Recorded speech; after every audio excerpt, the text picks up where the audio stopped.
Characters, story, and media are one thing, but Transformers is, and always has been, a toy brand. Starscream has had a pretty steady presence on the shelf over the years, not the least of which because his toy can be repainted into 20 different characters and people will buy all of them. Let's take a look at some of the more substantial Screamers I've acquired over the years and give them a thorough and thoughtful critique. I love Transformers, I really do. And I love most of the G1 Transformers I've managed to get my grubby little mitts on.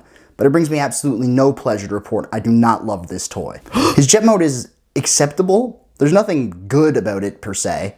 These unsightly wing gaps really bring down an already flagging effort.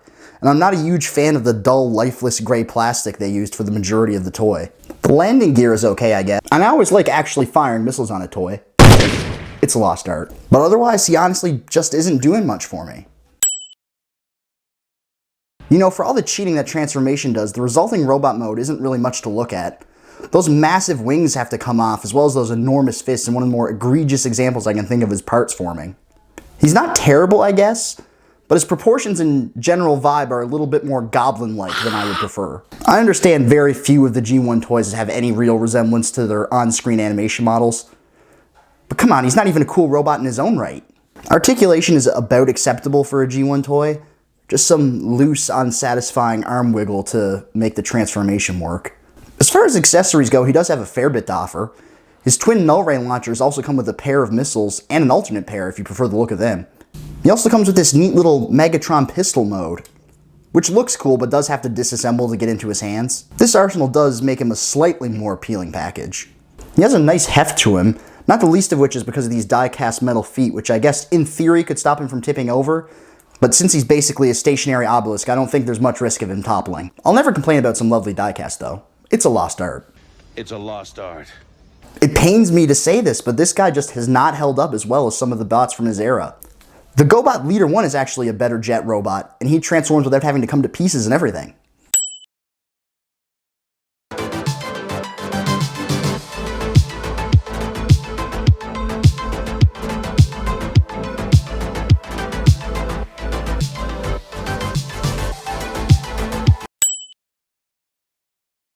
Now, I couldn't go out on a bitter note like that with G1 Starscream, so I had to bring in a ringer. I'm proud to introduce one of the most fiddled with Transformers I own, and one of the best bots of 2020, Earthrise Starscream. His jet mode is right on.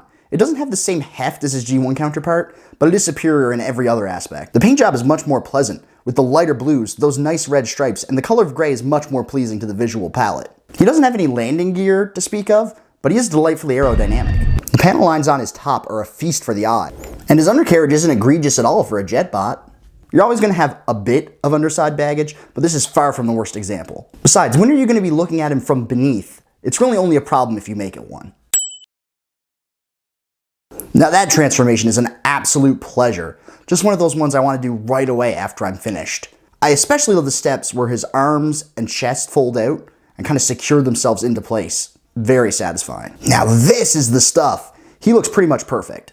The colors are great. I especially like the blue on his forearms and feet, and the yellow parts of his cockpit are very cool. As far as kibble go, all he really has to deal with is this tiny vestigial jet nose on his back. But really, it's not that big of a deal. Where would you put it? Wouldn't be Starscream without a complement of null rays. You can even spice them up with siege blast effects to make them extra spicy. I particularly like the little red squiggly ones. Articulation-wise, he's got just about everything you can want, except for wrists and waists, which is unfortunately kind of a recurring theme with Starscream. In conclusion, if you're a seeker This is bad comedy. of a G1 Starscream, there's not many better options than this out there right now. If you really like him, you could even get Thundercracker and Skywarp to fill out the crew. They did make the Coneheads as well, but you can't actually get them. Thanks, Amazon.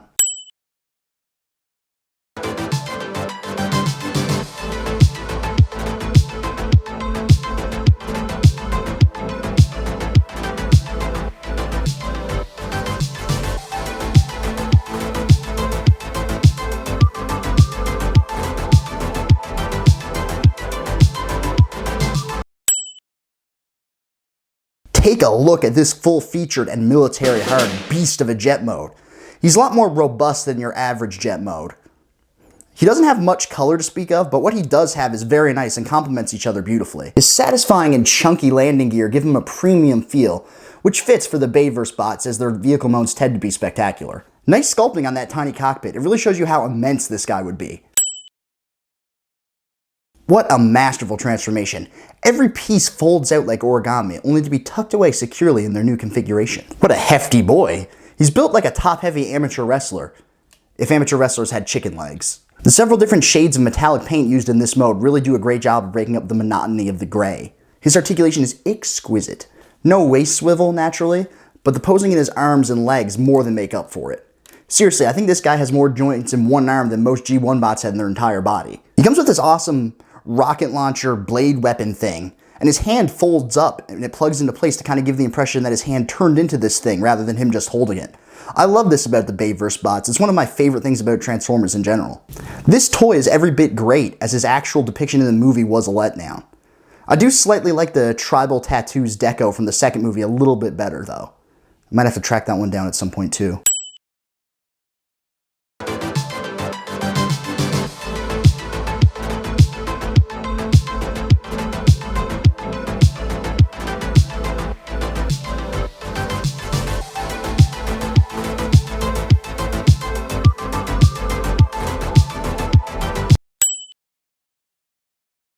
Whoa! I thought the Earthrise Starscream was aerodynamic. This guy is like a dart. What a sexy and sleek jet mode. He's a little bit less colorful than most Starscreams are, but that hint of red and purple makes the whole mode more cohesive and nice looking. His head is playing peekaboo under there, but like I said, why are you even looking under there? Are you trying to start problems? That transformation is okay. Some of the hinges and tabs are a little creaky for my liking, but that's inevitable with a toy this skinny. It's a shame his waist doesn't peg into place properly, but the toy's over 11 years old at this point. Skinny Legend got me quaking. I'm about to act up. This has to be one of the spindliest and skinniest Transformers of all time. He's practically a perfect representation of his on-screen CGI model from Transformers Prime, save for a few transparent purple touches. His articulation is definitely up to snuff. No waist swivel, again, but when this guy's so dynamic, I'll give it a pass. His accessories, however, I will not be so kind to. He comes with a pair of forearm mounted missiles that are meant to replace the usual null rays that a Starscream comes with. They're so small, and I just lost one.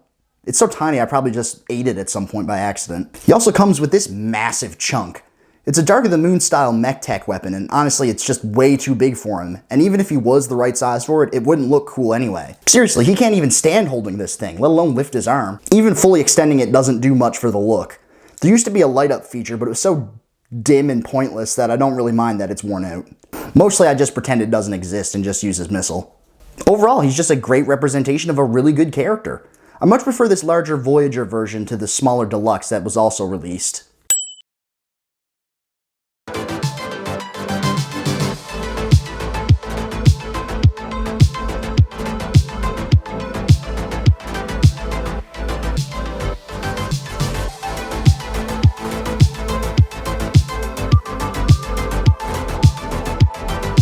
Well, what a treat.